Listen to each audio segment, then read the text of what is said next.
कैसे हो मेरे बच्चे, मैं तुम्हें कुछ बताना चाहता हूँ। इस संपूर्ण विश्व में सर्वशक्तिमान ईश्वर की है और उनकी इच्छा के बिना एक पत्ता भी नहीं हिल सकता। यह बात समय समय पर सिद्ध हो चुकी है कि इस प्रत्यक्ष रूप से ही दिखाई ना दे, लेकिन अप्रत्यक्ष रूप से इस संसार के कण कण में बसे हुए हैं। यह बात भी सत्य है कि हमने कुछ लोग बहुत भाग्यशाली होते हैं क्योंकि उन पर ईश्वर की विशेष कृपा होती है और कुछ ऐसी शक्तियाँ उनके आसपास हमेशा विद्यमान होती हैं जो हर समय उन्हें सही मार्ग दिखाता है और हर मुश्किल में उनकी सहायता करती है, जिससे हम यह समझ सकते हैं किन किन व्यक्तियों पर ईश्वर की कृपा तथा अलौकिक शक्तियाँ हैं। तो चलिए जान लेते हैं उन संकेतों के बारे में। पहला संकेत, जिन व्यक्तियों के अंदर काम, क्रोध, ईर्ष्या, मोह, माया, लोभ तथा अहंकार जैसी भावनाएं नहीं होती, उन व्यक्तियों पर ईश्वर की विशेष कृपा होती है। दूसरा संकेत, यदि किसी व्यक्ति को सामने से कई बार मंदिर या उसके आसपास का परिसर दिखाई देता है तो शास्त्रों के अनुसार ऐसे व्यक्ति को भाग्यशाली माना गया है। तीसरा संकेत, जो व्यक्ति अपने दैनिक कार्य से बचा हुआ समय ईश्वर की भक्ति, आराधना और नमस्कार में व्यतीत करता है, उस व्यक्ति के आसपास एक ईश्वरी शक्तियों का पवित्र गहरा होता है जिसके कारण उसे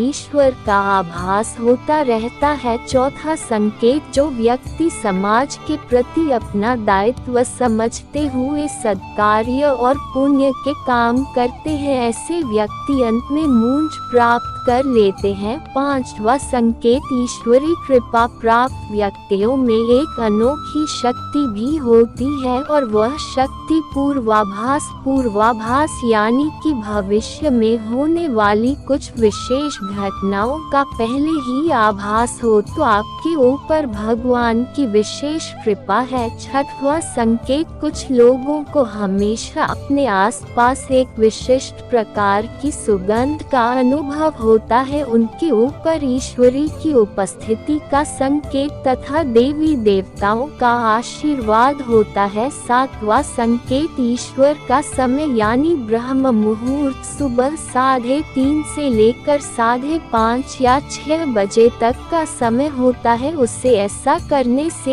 ईश्वरी शक्तियाँ प्रवृत्ति होती है, यानी कि ऐसे व्यक्ति पर भगवान की असीम कृपा होती है। आठवां संकेत, कई बार हम किसी मंदिर या धार्मिक स्थल पर भजन, कीर्तन या कथा सुनने जाते हैं तो चाहे कितना भी सुंदर भजन क्यों ना हो, हमारा मन बीच बीच में भटक जाता है, तो ऐसे व्यक्ति का साथ निश्चित ही अलौकिक शक्तियाँ दे रही है। नवा संकेत, जो व्यक्ति ईश्वर के चरणों में ही परम आनंद की अनुभूति करता है और ईश्वर भक्ति को वास्तविक आनंद मानता है, ऐसा व्यक्ति ना तो कभी दुख रह सकता और ना किसी को दुख दे सकता। यह उसे ईश्वर से मिला एक विशेष आशीर्वाद होता है जिससे वह समाज में हमेशा मान और सम्मान प्राप्त करते हैं।